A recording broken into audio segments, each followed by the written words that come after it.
Hoy vamos a hablar sobre anemias intrahospitalarias secundarias a tomas de muestras sanguíneas. De lo que vamos a hablar hoy, más o menos el contenido que tenemos para ustedes, va a ser la prevalencia de la anemia, las generalidades, clasificación de la anemia según la Organización Mundial de la Salud, características clínicas de la anemia intrahospitalarias, hallazgos de la revisión científica y algunas soluciones que nosotros proponemos frente a esta condición o fisiopatología que estamos presentando. Lo que nosotros hicimos realmente fue hacer una revisión bibliográfica de acuerdo a todo lo que estábamos encontrando y a esta situación que se estaba presentando de las anemias que se están cursando dentro del evento intrahospitalario.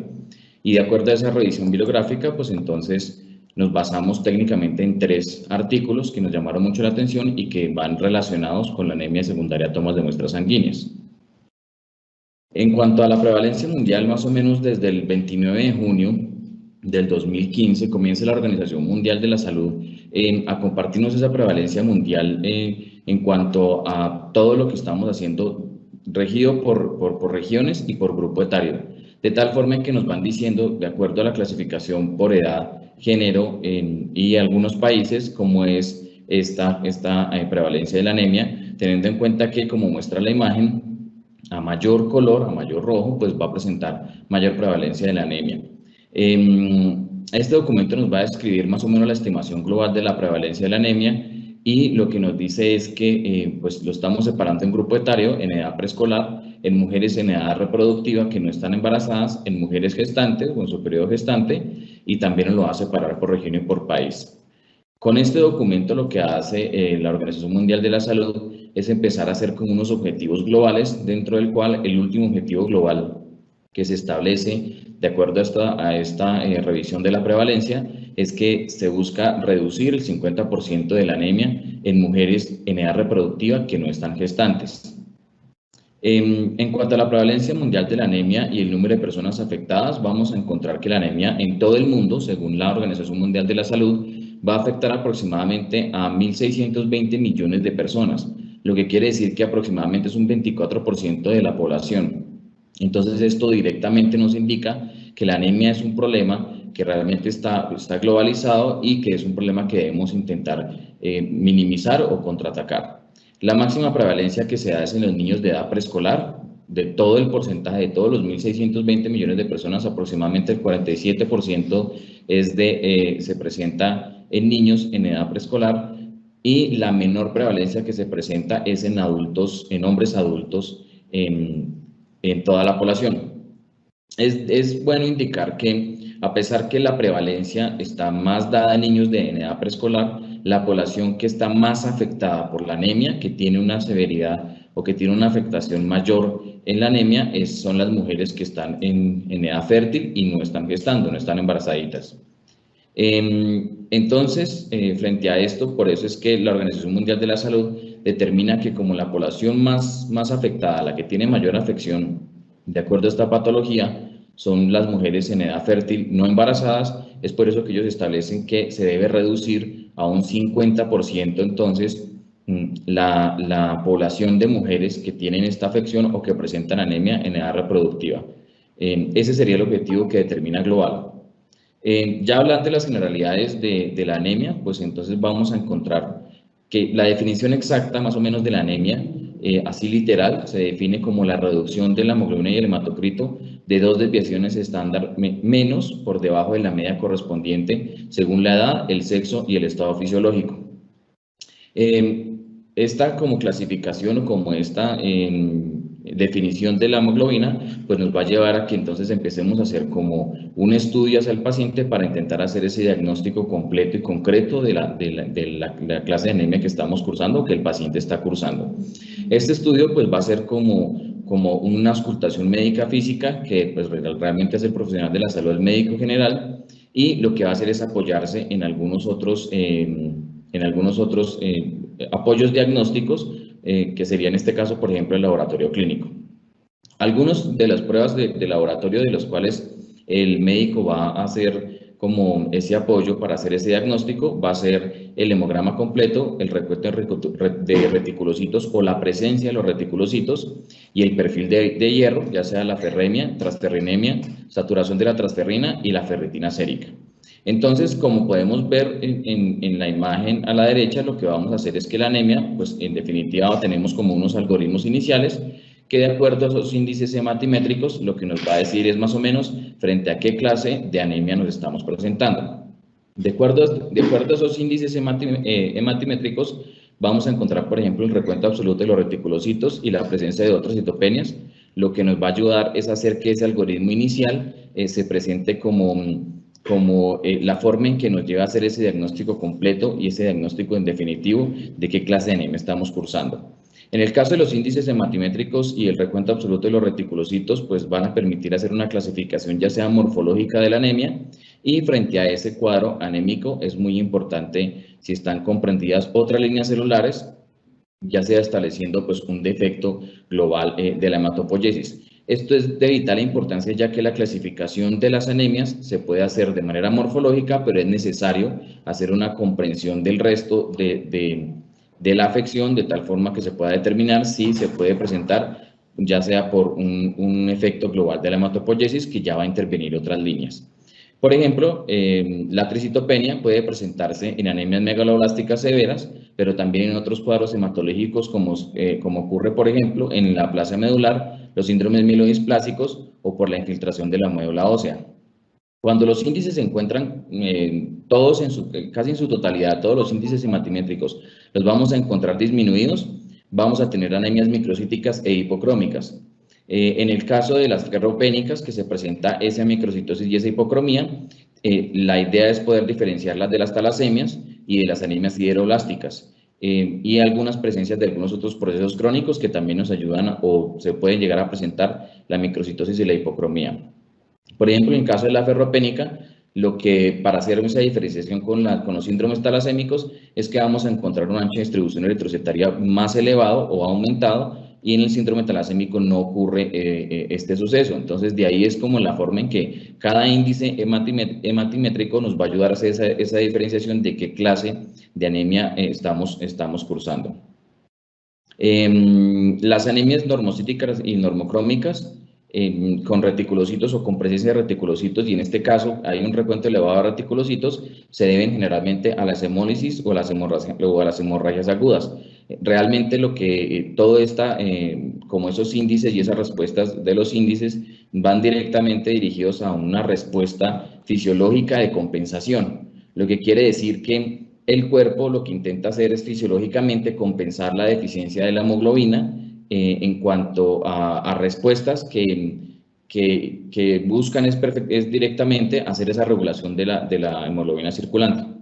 Por ejemplo, en este caso, que era el que estábamos ahorita tocando, cuando tenemos una eliminación continua de sangre, en el caso de alguna hemorragia o en el caso de alguna hemólisis, es necesario compensar la disminución de la hemoglobina, y técnicamente la forma más rápida o inicial en que la fisiología hace que se responda a esta disminución de la hemoglobina es liberando más glóbulos rojos a circulación para que logre hacer esa compensación del transporte de oxígeno hacia los tejidos y hacia los músculos. Al hacer esto, pues sencillamente voy a tener que liberar mayor cantidad de hematíes, de glóbulos rojos, hacia circulación, y esto implica muchas veces que la médula ósea pues empieza a hacer una producción mayor y empecemos a liberar células inmaduras hacia torrente sanguíneo y hacia periferia para que intenten hacer esa compensación de la hemoglobina. Entonces, eso nos ayuda a que, por ejemplo, se presente la presencia de reticulocitos en sangre periférica, y ese aumento de reticulocitos nos ayuda a pensar que se está presentando la anemia por caso de alguna hemorragia o alguna hemólisis. La clasificación de la anemia, ya intentando como dar esa explicación de la clasificación de la anemia, vamos a encontrar que la anemia viene a estar clasificada por dos eventos: el evento fisiopatológico y la clasificación que ya se da por la atención o gravedad hacia el paciente. En la clasificación fisiopatológica vamos a tener que es más como esa clasificación ya sea morfológica o en el caso de algunas, por ejemplo, las anemias carenciales. Entonces, de acuerdo a la respuesta fisiopatológica, vamos a clasificarla en anemias carenciales, en el caso que se presenta la anemia ferropénica, donde vamos a encontrar una ferremia baja, una saturación de la transferrina también disminuida y, en definitiva, pues una ferritina sérica disminuida. En el caso de la anemia megaloblástica, se va a presentar esta anemia megaloblástica como por dos situaciones. La deficiencia o la disminución de la vitamina B12 sérica, donde en compensación por esa disminución de la vitamina B12, vamos a encontrar que el folato sérico va a estar normal, pero el folato intraeritrocitario va a estar disminuido. Y el caso de la anemia megaloblástica por deficiencia del folato, donde vamos a encontrar que tanto el folato sérico como el intraeritrocitario va a estar disminuido y la medición o la cuantificación de la vitamina B12 sérica va a estar normal. En el caso de la anemia por procesos crónicos o inflamatorios o de la inflamación, este ya es como que un grupito solito, está el grupo, esta clasificación está sola porque se debe a algunos otros eventos de base que van a promover la anemia. Por ejemplo, en el caso también se va a presentar la ferremia baja. Esto causa que haya una capacidad del transporte disminuida, saturación de la transferrina se va a encontrar generalmente normal o ligeramente disminuida y la ferritina sérica va a estar normal o aumentada, intentando compensar esa capacidad del transporte que se presenta disminuida. Esto debido a cualquier otro proceso crónico que puede inclusive deberse a algún estado o patología hereditaria de la nutrición o del metabolismo. Dentro de también esta clasificación encontramos los trastornos de la membrana, que esto solo nos responde generalmente a un evento hereditario como la esferocitosis hereditaria, donde pues sencillamente al frotis de sangre periférico vamos a encontrar la presencia de esferocitos. Lo que sucede aquí realmente es que pues por alguna mutación genética el paciente presenta los glóbulos rojos o los eritrocitos como un esferocito, donde sencillamente esta forma del eritrocito, que es casi como un recipiente, va a perder esa forma el eritrocito y se va a inflar como si fuera un globo, y esa pérdida de la forma del eritrocito al estar inflado, que parece pues una esfera o un globo, hace que pierda la capacidad de hacer la captación del oxígeno, y por eso es que se presenta esta disminución. Y en este caso, la anemia, ya que es directamente relacionada con la esferocitosis. Otros que también encontramos en la clasificación son los trastornos de la hemoglobina, dentro de los cuales vamos a encontrar la beta-talasemia menor, la alfa-talasemia, beta-talasemia menor, alfa-talasemia y las hemoglobinopatías estructurales, tal cual como las hemoglobinopatías estructurales como talasémicas, como directamente estructurales de composición de la hemoglobina.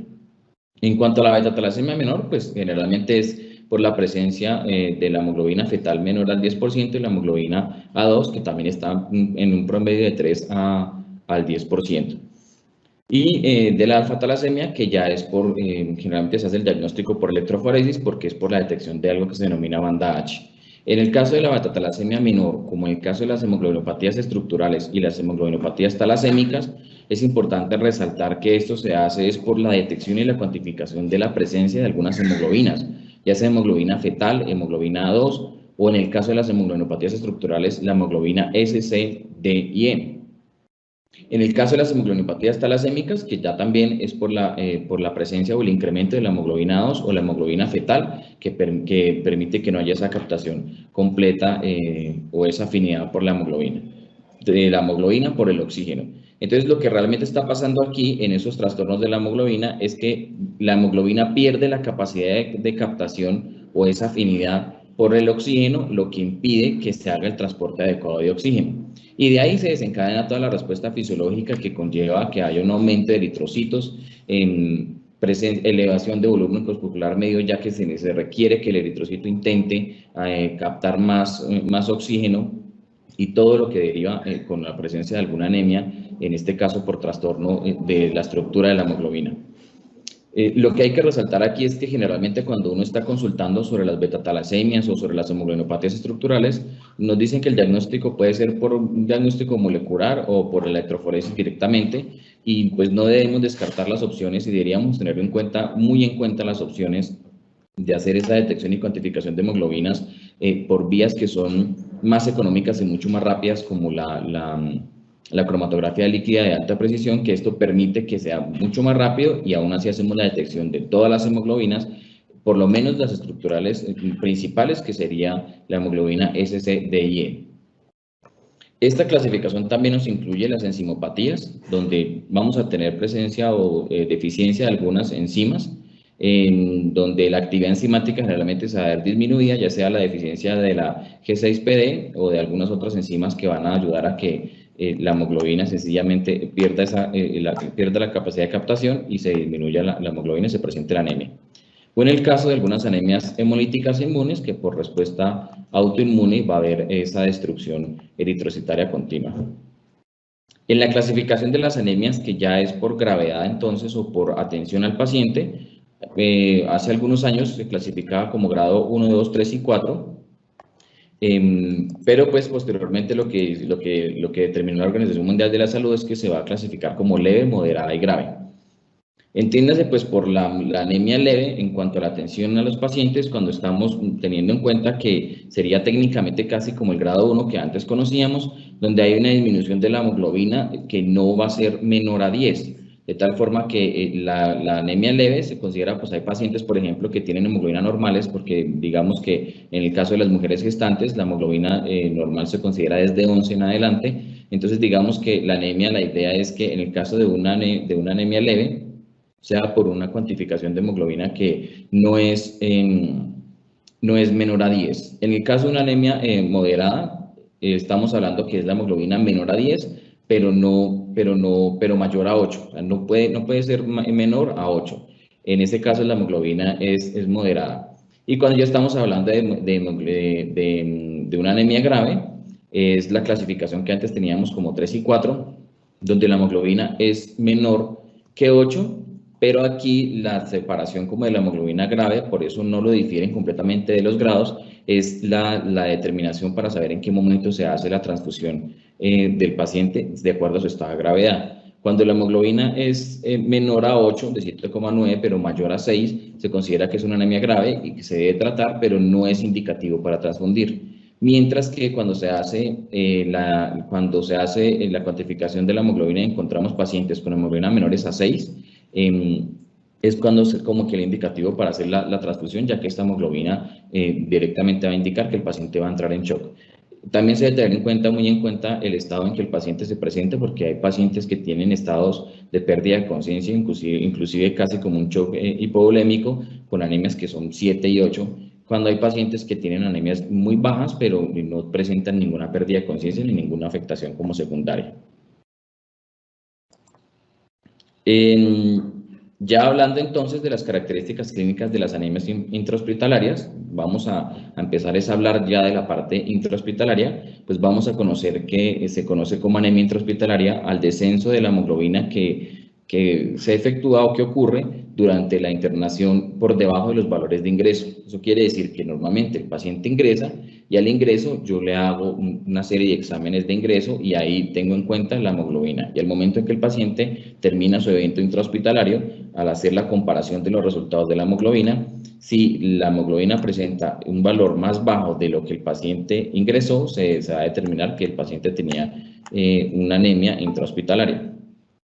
Esto se debe tener en cuenta que no debe estar asociado a pérdidas o a algunas otras patologías que tengan pérdidas de sangre, algunas enfermedades crónicas como por ejemplo deficiencias de hierro u otras carencias nutricionales que vengan de alguna enfermedad de base, alguna enfermedad hereditaria o del metabolismo, pérdidas hemáticas, hemólisis o alguna insuficiencia renal. Esto también implica que se debe tener en cuenta para poder determinar si estamos en presencia de una anemia intrahospitalaria o es secundaria a algún otro evento por el cual el paciente ingresa a su evento intrahospitalario. Los pacientes hospitalizados generalmente son sometidos a múltiples o a constantes flebotomías que tienen muy cortos intervalos de tiempo, de tal forma en que se están haciendo esos exámenes recurrentes para poder hacer el seguimiento del paciente y de la evolución del paciente. Lo que hace pues que ese continuo extracción de sangre llegue a causar ese descenso como de la hemoglobina y del hematocrito, y lo que lleva realmente a la reducción del aporte de oxígeno hacia los tejidos. Y finalmente esa capacidad de oxígeno que va a llegar hacia los tejidos es pues finalmente lo que vamos a empezar a ver ya como esa clasificación de la anemia y como esa afección de la anemia. Entonces,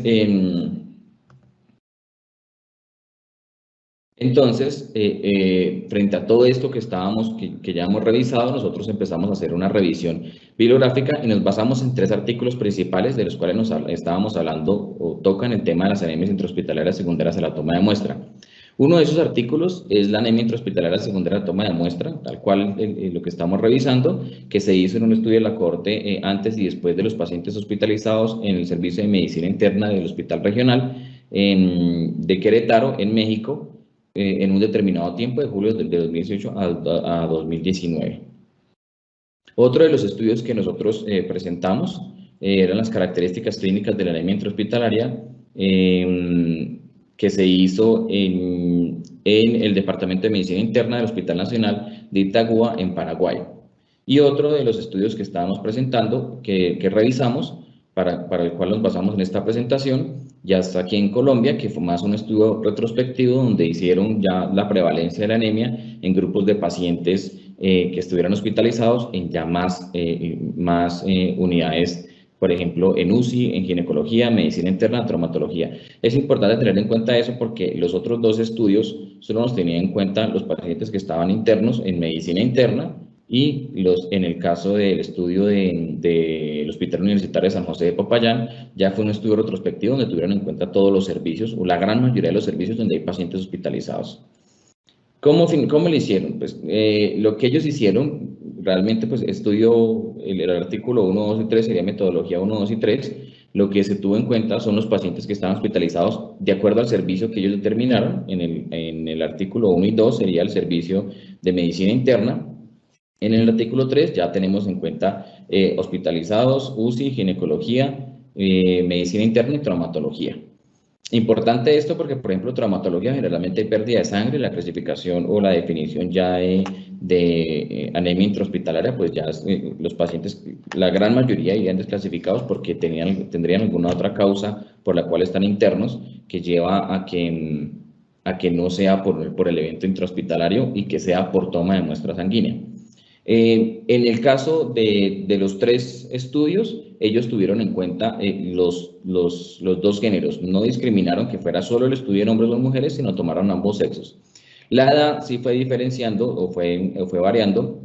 que esto fue lo que permitió también que las cohortes se vieran pues como que más grandes o más pequeñas en número de pacientes. En el estudio 1 solo se tuvo en cuenta pacientes mayores de edad, en el estudio 2 se tuvo en cuenta pacientes mayores de 15 años y en el estudio 3, pues como era retrospectivo, se tuvo en cuenta pacientes mayores de 14 años.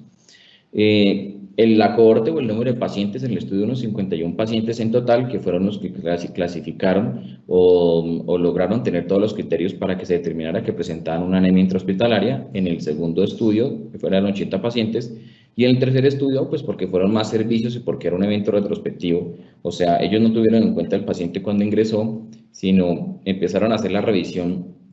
de las historias clínicas de los pacientes de todos los servicios y haciendo la comparación, la anamnesis, la historia clínica y demás, la comparación de la hemoglobina al momento en que el paciente ingresó al servicio y al momento en que el paciente termina su evento intrahospitalario, pues es cuando toman 373 pacientes y hacen ese estudio retrospectivo, no teniendo los pacientes en este momento, sino de historias clínicas. Entonces, las características que tuvieron en cuenta para ser estudiadas en los pacientes, pues la edad, el sexo, la estancia hospitalaria o el tiempo que duraron en hospitalización y el número de flebotomías con la cantidad de sangre que se les trajo a cada paciente. Los índices hematimétricos entonces serían la hemoglobina, el hematocrito, recuento eritrocitario, volumen corpuscular medio y hemoglobina corpuscular media. Entonces, aquí lo que podemos ver es que en esta diapositiva vamos a observar cómo ese descenso y lo que ya nos empiezan aquí ya es a mostrar entonces los resultados donde vemos entonces ese descenso significativo de la hemoglobina y el hematocrito en el momento del ingreso y el egreso del paciente, mientras que los reticulocitos, lo que son ya reticulocitos, hemoglobina corpuscular media, volumen corpuscular medio, no presentaron como una disminución clínicamente o estadísticamente significativa. En el caso de la hemoglobina, sí. En el caso de la hemoglobina podemos ver que pues, claramente el paciente al momento en promedio, los pacientes al momento que tuvieron ese ingreso estaban en 14,74 y tuvieron una disminución de aproximadamente 1,98 gramos por decilitro de disminución de la hemoglobina. En el otro estudio ya pues podemos ver que los resultados que ellos nos muestran es que la hemoglobina ya lo vamos a ver en mayor momento, o sea, en distintos tiempos de su evento intrahospitalario, donde tenemos pues más o menos una hemoglobina en promedio de 13, A los 15 días tiene una disminución de casi 2 gramos por decilitro de la hemoglobina y a los 30 días ya tiene una disminución de casi 1 gramo por decilitro de la hemoglobina. Entonces aquí vemos que realmente en un evento o en una estancia intrahospitalaria de un paciente donde tenga aproximadamente 30 días de evento intrahospitalario, pues vamos a tener una reducción de más o menos 2 gramos por decilitro de la hemoglobina, que esto ya es realmente considerable y pues es muy importante tenerlo en cuenta, ya que esto puede llegar a ser una afección muy grave en los pacientes, inclusive hacer en el reingreso y en la hospitalización de los pacientes. Lo que podemos ya ver aquí también es que nos van a mostrar entonces lo que empiezan a decirnos en los estudios es, tenga en cuenta que después de la flebotomía número 10, ya empieza a haber una pérdida considerable o una reducción de la hemoglobina considerable de ahí en adelante. Desde la flebotomía número 10 vamos a encontrar que está entonces una reducción de 1.64 gramos por decilitro, un poco más pues realmente más de 1 gramo por decilitro, y ahí en adelante empezamos a ver una reducción donde más o menos hasta la flebotomía número 16 ya tenemos una reducción mayor a 2 gramos por decilitro. Lo que vemos aquí al lado derecho, que son otras partes de los resultados que ellos nos muestran, entonces es la cantidad de pacientes que presentaron anemia intrahospitalaria, que fuera secundaria a la toma de muestras, pues vamos a ver que el 50% de esos pacientes tuvieron una anemia en clasificación leve, el 48% una anemia de clasificación moderada y el 2% una anemia de clasificación severa. Y es importante tener en cuenta aquí que, de acuerdo a esos estudios, en promedio, la sangre extraída en todo el evento intrahospitalario fue de 348 centímetros cúbicos, teniendo en cuenta que cada flebotomía realmente va a apoyar la reducción de la hemoglobina y esos índices eritrocitarios, lo que nos va a incitar a promover esa anemia. ¿Qué fue lo que tuvieron entonces en cuenta para hacer la determinación si realmente los pacientes en los estudios tenían anemia? Entonces, ellos lo que empezaron a hacer el estudio fue para establecer como el rango de los parámetros, lo diferenciaron entre el género, ya que esto nos va a hacer como esa clasificación, de acuerdo a que sea hombre o mujer, va a variar la concentración de hemoglobina. Y en el caso, por ejemplo, de los hombres, pues se basaron en que tuvieran una hemoglobina entre 13,15 a 17,5 a 17,5 gramos por decilitro. En el caso del hematocrito, de 46 a 50, de 46 a 56, en el caso de las mujeres, de 12 a 16, y el hematocrito de 39 a 50, y de ahí para allá los otros índices, recuento de eritrocitos y volumen corpuscular medio y hemoglobina corpuscular media, concentración y ancho de distribución eritrocitaria, son más o menos similares entre mujeres y hombres, no tienen gran diferencia, pero sí lo que va a hacer la diferencia y lo que se va a tener muy en cuenta acá es la hemoglobina y hematocrito, de acuerdo a los rangos que estaba entonces estableciendo. En cuanto a los resultados ya de todos los estudios, vamos a ver entonces que los resultados nos van a decir entonces, la edad promedio en el estudio número 1 fue más o menos de 59,98 años, los pacientes tenían en promedio esa edad, el 62% de la población era femenino, mientras que en el estudio 2 tuvieron población más joven, de 52 años, que tomaron un rango de 17 a 93 años. Donde el 44% eran mujeres. Y en el estudio número 3, la edad promedio fue de 54 años, donde el 40% era de género femenino. En promedio, los días de hospitalización también se debe tener muy en cuenta, o es muy importante tenerlo en cuenta, ya que el promedio de hospitalización pues, va a oscilar, pero siempre fue mayor a 10 días. En el primer estudio nos dicen el promedio de hospitalización de días de evento intrahospitalario fue de 10,12 días, en el segundo estudio nos dicen fue de 30 días y en el tercer estudio nos dicen pues, aproximadamente fue de 12 días a 31 días. Y lo que nos dicen acá es, pues, solo lo tenemos el dato del estudio número 1 y 2, porque el estudio número 3 fue retrospectivo, es el promedio de sangre que ellos tuvieron en cuenta de acuerdo al número de flebotomías, aproximadamente en su evento hospitalario, cuánto vamos a extraer. Entonces, en promedio, en 10 días, va a ser una extracción de más o menos 270,44 mililitros. En un evento hospitalario ya que sea de 30 días aproximadamente, estamos hablando de 348, más o menos 377 centímetros cúbicos que se van a extraer del paciente en todo este evento hospitalario. La prevalencia de la anemia intrahospitalaria fue elevada porque se encuentran los estudios que más o menos fue del 72% y revisando otros estudios, porque no solo queríamos, o sea, nos basamos técnicamente en toda la experiencia que se estaba presentando en países latinoamericanos, pero pues claramente había que hacer esa comparación con países de primer mundo, países de Europa, donde encontramos, por ejemplo, en el caso de un estudio de Europa, ellos hacen lo mismo y dicen la prevalencia de la anemia intrahospitalaria según la toma de muestras sanguíneas, es del 62%. Entonces no viene variando mucho la prevalencia de la anemia intrahospitalaria en países de tercer mundo que en comparación con los países europeos. Entonces nos dicen, tenga en cuenta que la prevalencia global sería del 38,9%, pero al momento en que los pacientes superan los 10 días de estancia intrahospitalaria, vamos a tener una prevalencia de la anemia del 70,3% y superior a los 30 días ya la prevalencia ya está en 73,8%. Nos vuelven a resaltar la proyección de disminución de la hemoglobina. Entonces, de acuerdo al número de flebotomías, importante tener en cuenta, más de 10 flebotomías ya empezamos a hacer una reducción considerable en el paciente y vamos a inducir una anemia intrahospitalaria. A mayor número de flebotomías, pues claramente mayor modificación de la hemoglobina y cuando se presenta pues más de 10 flebotomías ya empieza a haber una reducción de más de 1,6 gramos por decilitro de hemoglobina.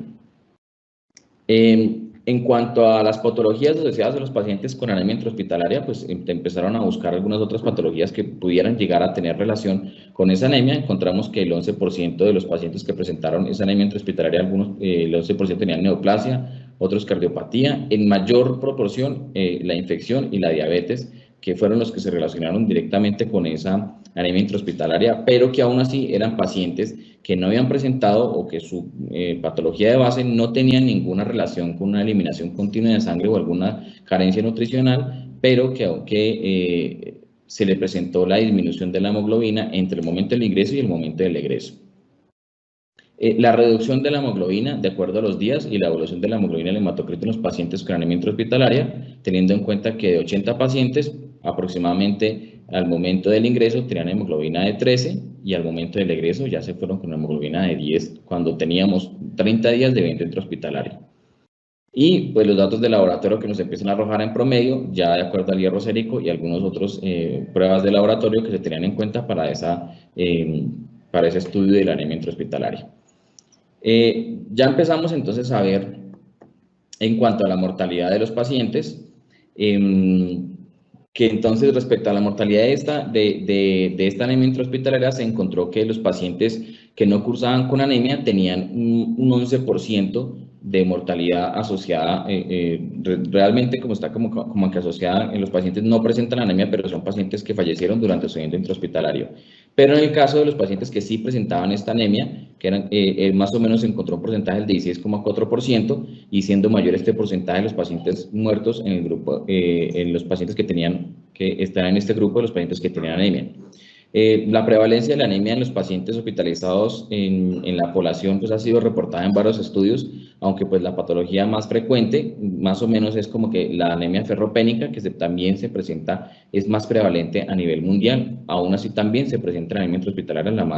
la que presenta mayor prevalencia. En cuanto a la anemia, pues la anemia al momento del ingreso, el 38,9% de los pacientes que ingresaron en todos los estudios que se hicieron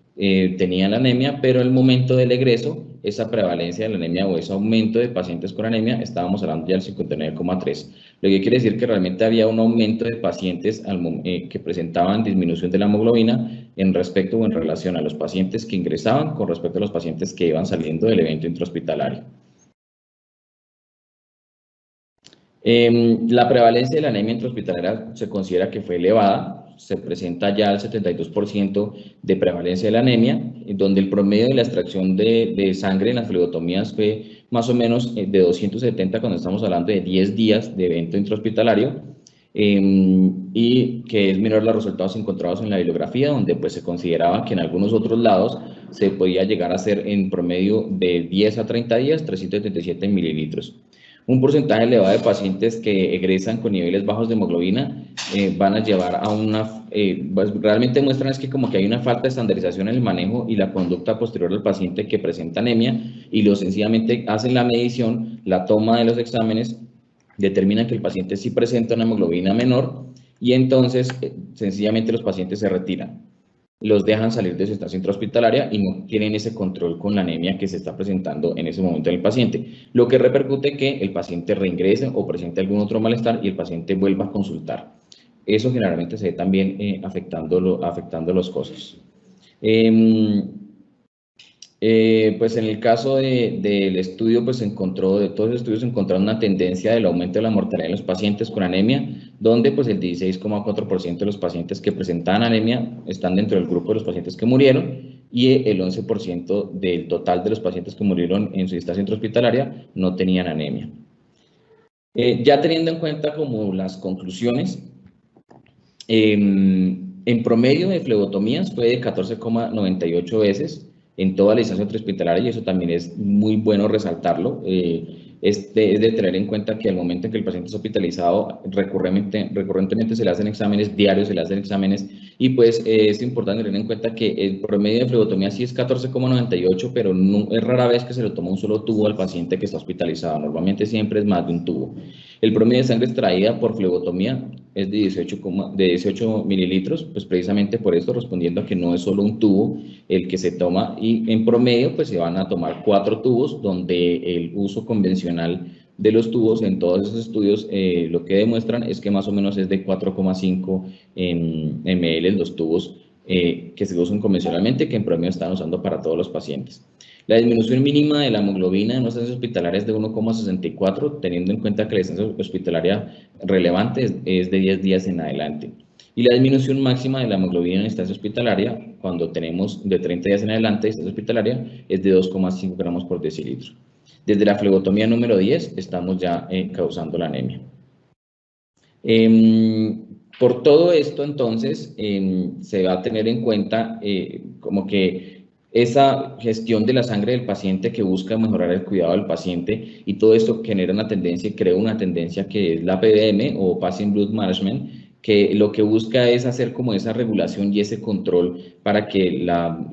todo este evento intrahospitalario no llegue a afectar más al paciente, sino el paciente se haga un uso adecuado y un uso correcto de las muestras de sangre. Teniendo en cuenta que el diagnóstico y la terapia de la anemia preoperatoria, para tener en cuenta pues claramente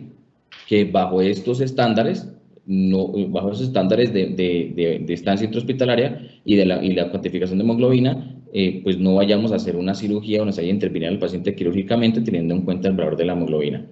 La optimización de la sangre necesaria para diagnósticos de laboratorio y algunas otras intervenciones. Es necesario pensar o determinar que se debe optimizar las muestras sanguíneas en los apoyos diagnósticos para poder no afectar al paciente directamente. Y el uso racional de las concentraciones de hematíes, ya que pues es de tener en cuenta que de acuerdo a que si yo reduzco cantidad de flebotomías o yo reduzco entonces los volúmenes, puedo tener como una cantidad como que un uso adecuado de los hematíes o de los elementos que estamos transfundiendo de los pacientes de acuerdo a cómo se vayan recuperando ellos. ¿Cómo podemos hacer esa reducción?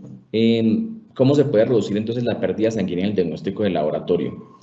La anemia hospitalaria tiene efectos negativos que realmente va sobre la evolución de las enfermedades y la alta frecuencia de extracciones de sangre de la toma de muestra, especialmente en muestras de pacientes que tienen, por ejemplo, una afección cardíaca o enfermos con problemas de coagulación, va a ser directamente y como que va a afectar directamente a los pacientes y como que realmente va a hacer ese apoyo a que la patología cause su cronicidad y el paciente no evolucione de manera adecuada. Los pacientes críticos en un estado, o sea, que están hospitalizados en unidades críticos, en promedio pierden al día 40-70 mililitros de sangre, con un total de 300 a 500 mililitros si tenemos en cuenta solo elemento hospitalario cuando estamos haciendo la extracción de la sangre. La idea de todo esto es intentar dar como una solución de cómo podríamos entonces reducir la pérdida de sangre en el caso de hacer el diagnóstico sanguíneo para que no estemos afectando al paciente y para que no estemos haciendo o produciendo esa anemia secundaria a tomas de muestras sanguíneas. ¿Cómo lo haríamos? Ya existen elementos que permiten que hagamos la toma de muestras con volúmenes reducidos. Estos son dispositivos que ya tienen menor volumen al momento de hacer la extracción, que se crean y se diseñan directamente por todo este movimiento de hacer como una regulación y una optimización de las muestras de los pacientes. En el caso, por ejemplo, lo que estamos mostrando aquí en la comparación de los tubos convencionales, estamos hablando que para los pacientes o para las muestras normales de suero plasma, aproximadamente el promedio de volumen de los tubos es de 7,5. Y si estamos hablando en que un paciente se le van a tomar todos los tubos, que generalmente nunca se le va a tomar un solo tubo para hacer solo un examen, sino realmente viene acompañado cuadremático con química, en coagulación y así. Entonces ir sumando de tal forma en que si hacemos una extracción de suero, de tubos de suero plasma 7,5 más cuadremático 2,7 más coagulación, que sería también más o menos de 3, igual que el de citrato, pues entonces estaríamos hablando que el paciente va a tener una extracción considerable de sangre. Si lo hacemos, si lo multiplicamos por un evento hospitalario por medio de 14 días, tendríamos una extracción de sangre, una eliminación de sangre bastante considerable. Cuando tenemos los dispositivos de volumen reducido de muestra, pues vamos a tener que pasamos de 7,5 a 4 ml, una reducción bastante considerable, donde si hablamos de un evento hospitalario de 14 días, no estaríamos sacando 105 ml, sino 56 ml, y esto directamente va hacia el apoyo del paciente a la reducción de patologías o la cronicidad de muchas patologías que nos va a llevar a afectar al paciente si apoyamos esa anemia. O sea, ayudamos a que se presente la anemia intrahospitalaria. Hay algunos ejemplos que nos dan de la Clínica Universitaria de Alemania, donde nos dicen, pues, el volumen habitual de muestra es de 7,5, el volumen de muestra reducido sería de 4, la reducción de sangre sería de 3,5, entonces en total, la reducción de sangre en un año, del volumen de sangre en un año, sería de 1.333.000 mililitros, o sea, una reducción de sangre del 47%. Y así, solo hablando de los tubos con los que se realizan química sanguínea, por ejemplo, los tubos de suero. Tubos para cuadremático de ETA 41%, 40% para citrato o gas en sangre el 50%. Esta reducción de volúmenes no solo implica que yo, pues principalmente no voy a afectar al paciente ni voy a promover esa afección o esas patologías, sino también pues vamos a ayudar a que en el caso de que haya menor volumen, va a haber menor peso en la eliminación de los residuos, y eso implica una disminución en los gastos, en los consumos de las instituciones hospitalarias, ya que pues claramente si yo elimino menor volumen y menor peso, voy a pagar menos por la eliminación de mis residuos. Si hacemos como la comparación de los tubos convencionales, donde en promedio tenemos volúmenes de 3,5, 5, 8,5, con los tubos que ahora están saliendo, como en el caso de los tubos Monovet, vamos a encontrar volúmenes de 1,2 y 3 mililitros, que son los tubos de uso reducido, que nos permiten pues usar menor volumen en la toma de muestra, ya que vamos a apoyarnos directamente en los dispositivos. Lo importante aquí es que la tecnología todo el tiempo se está avanzando y ya nos permite hacer un uso cada vez menor de las muestras de sangre, y para nadie es un secreto que uno toma un tubo completo y lo pone en el equipo toma 20 micras o 50 microlitros de sangre y el resto del tubo se desecha. Y a eso todo va este movimiento de la optimización o el PBM, que lo que nos dice es, pues si estamos eliminando la gran mayoría de la muestra de sangre, no debería ser así porque le estoy sacando más sangre necesaria al paciente. Deberíamos solo usar la sangre necesaria, con eso no afecta al paciente y yo tengo las herramientas también que me permiten un ahorro. ¿Apoyándonos en qué? En la tecnología. En que ahorita los dispositivos médicos están usando cada vez menos volúmenes o microvolúmenes para hacer el procesamiento de las muestras y obtener los resultados para hacer ese apoyo diagnóstico. Para todo esto, por ejemplo, se diseñan tubos como el Microvet, que son de extracción de sangre capilar, que permiten hacer sencillamente, tal de que la toma de muestra es mucho más cómoda tanto para el flebotomista como para el paciente. También, pues, claramente, por ejemplo, el paciente es mucho más cómodo para el paciente, mucho más cómodo para el flebotomista, y pues vamos a tener una menor afectación en el paciente y va a ser mucho más fácil en cuanto al almacenamiento, la eliminación de residuos y todo para la estancia hospitalaria y para la institución hospitalaria. Eso nos permite hacer la reducción pues directamente de las muestras y del volumen que hacemos extracción en los pacientes. Otra de las tecnologías que se está presentando también, por ejemplo, es el caso de los cuadros hemáticos o los exámenes completos con microvolúmenes, donde yo voy a hacer, en este caso, como en el dispositivo del Medonic, voy a hacer el cuadro hemático con microvolumen. Eso me permite hacer un examen completo con 20 micras o 20 microlitros de muestra, donde al paciente no voy a tomarle el tubo completo, así sea de 1,2. En el caso en que usamos dispositivos de extracción de sangre o de toma de muestra de sangre venosa, que tengan esa tecnología de ahorro de volúmenes reducidos o inclusive microvolúmenes, nos va a apoyar a que la muestra se tome y se procese en el dispositivo con los volúmenes necesarios que requiere realmente el equipo. Y en el caso en que otros equipos existen, pues entonces vamos a tener los dispositivos que usan microvolúmenes, como en el caso del Medonic, que vamos a usar 20 micras para hacer un cuadro hemático completo, donde se va a tomar de sangre capilar, como estamos viendo aquí, tomamos la muestra directamente de sangre capilar y vamos a procesar a hacer el cuadro hemático completo,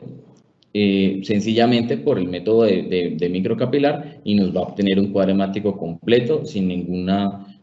repercusión, y realmente permite que el paciente sea mucho más rápido, con ahorro de tiempo y optimización de la muestra de la sangre del paciente, no afecta al paciente, y también reduzco el volumen de residuos. Claro está que pues en muchos casos el paciente pues claramente no va a tener únicamente el cuadro hemático, sino va a tener otras muestras, pero entonces en este caso la idea es apuntar a usar los dispositivos de ahorro de volumen, o en el caso en que los pacientes tengan los exámenes reducidos, apuntar a dispositivos o a equipos que ya la tecnología nos permite para hacer el uso de microvolúmenes en muestra para obtener resultados totales. Esto es en cuanto a lo que hemos encontrado y como que las soluciones que presentamos frente a las anemias intrahospitalarias secundarias o tomas de muestra. Y la idea de hacer este primer webinar con este tema es para que tengamos en cuenta que en este momento ya tenemos, y la tecnología nos permite tener al alcance de la mano, dispositivos tanto para la toma de la muestra como para hacer el procesamiento de las pruebas que permiten hacer el procesamiento con microvolúmenes, y pues que no vamos a afectar al paciente. Ya si quedan preguntas, vamos a responder las preguntas que ya las están proyectando aquí. ¿Cuál es la cifra ideal para realizar una transfusión? Pues la cifra asumo que se debe referir a la concentración de la hemoglobina. Realmente lo que nos dice la OMS es básicamente tengan en cuenta que el estado del paciente, si tiene alguna pérdida de conciencia, porque si el paciente ya tiene esa pérdida de conciencia y lo que se considera todos los signos y síntomas o el síndrome del choque hipovolémico, el paciente debería tener entonces una transfusión sanguínea, así tenga una hemoglobina mayor a 6. Pero lo indicado o esa cifra para hacer la transfusión es con hemoglobinas de 6 miligramos por decilitro o menores a 6 miligramos por decilitro. Hay un número estandarizado de flebotomías en pacientes hospitalizados. No es que haya un número estandarizado, hay un promedio en que se determina que un paciente en una instancia hospitalaria en promedio recibe aproximadamente 14 flebotomías durante su estancia hospitalaria. Y de esas 14 flebotomías van a extraer mínimo 4 tubos por flebotomías, entonces uno más o menos va haciendo la cuenta ahí de cuánta sangre se está perdiendo el paciente. Con una hemoglobina, ¿de qué valor se puede dar salida al paciente y al cuánto tiempo se debe realizar el control post-transfusión? En el caso del manejo de las hemoglobinas, y como sería estandarizar, pues la idea es que el paciente tenga hemoglobinas mayores a 10 para que yo pueda dar como que ese momento. También depende mucho del criterio médico, porque si el paciente tiene una hemoglobina de 10, pero su estado es como somnoliento, letárgico, inclusive tiene momentos de estados de pérdida de conciencia, pues claramente no se le va a dar salida. Pero normalmente los pacientes con hemoglobinas superiores a 10, con controles de más o menos 3 días o una semana o 8 días, dependiendo, porque en algunos casos en que se considera que la patología es eliminación de sangre, pues debe ser el más, como que más frecuente el seguimiento, pero normalmente es con hemoglobinas mayores a 10, y después de 3 días se hace el seguimiento de la medición de hemoglobina para determinar si el paciente está haciendo la evolución correcta. En un neonato que le piden un conjunto de pruebas que requieren por lo menos 18 mililitros de sangre, ¿cómo se disminuye el daño a ese neonato? Además, muchos se hemolizan en la toma y no se puede procesar. ¿Cómo justificar que no haya afectación? Realmente no es muy fácil hacer esa justificación de la afectación. Lo que pasa es que en neonatos no es que yo pueda justificar que no haya afectación. Los pacientes, sobre todo los neonatos, siempre va a haber la afectación en cuanto al volumen sanguíneo y sobre todo la extracción de sangre. Existen ya muchísimos dispositivos para toma de muestra de neonatos que tienen volúmenes muy bajos y que debería uno basarse en esos volúmenes, sobre todo si son pacientes neonatos canguro y pacientes que son tan difíciles, de acceso venoso tan difícil, que se debería tener en cuenta hacer como ese uso de microvolúmenes. En algún momento, y voy a volver la diapositiva, les estaba mostrando lo del caso de los tubos de microvolumen y deberían en estos casos, esos tubos de microvolumen siempre usarse en pacientes neonatos, ya que eso permite que se hagan todos los exámenes sin necesidad de estar extrayendo 18 mililitros. Claro que 18 mililitros ya afectan al paciente, entonces no habría cómo justificar que el paciente no se afecta, pues a menos que todo el tiempo se esté haciendo la medición y se esté haciendo como la evolución del paciente, pero sí va a haber afectación directa. El paciente de difícil acceso venoso se puede tomar la muestra en tubo pediátrico para la realización del diagnóstico y puede afectar esto la fase posanalítica. Dependiendo, pues en el caso en que es el paciente ya adulto que sea de difícil acceso venoso, no debería usarse tubos pediátricos, ya que el volumen no va a permitir hacer la medición exacta de las muestras en el caso en que estamos usando dispositivos que sean de microvolumen y no se esté usando de manera adecuada. Aún así, lo que se ha hecho para estandarizar los tubos de microvolumen es que realmente las pruebas que se hacen con equipos que tengan también microvolumen para el procesamiento de las muestras, pues estandarizan que el microvolumen no va a afectar realmente. Por ejemplo, en el cuadro hemático con 20 microlitros de sangre capilar no hay casi ninguna diferencia con los cuadros hemáticos de sangre venosa que tienen pues normalmente un tubo. Entonces, no va a afectar en la fase posanalítica y también de acuerdo a la verificación que se pueda determinar en esos dispositivos que se usen de microvolumen. ¿Se podría usar microvolumen en adultos y neonatos? Sí, claramente sí. La idea es que usemos microvolúmenes ya en todos los pacientes, ya empezar a evolucionar. El futuro es hoy, dice una frase. Entonces, poder tener en cuenta que ya hay microvolúmenes tanto para toma de muestra como para procesamiento y empezar a adaptarnos a eso que nos ayudaría a todos. Y creo que no hay más preguntas. Entonces,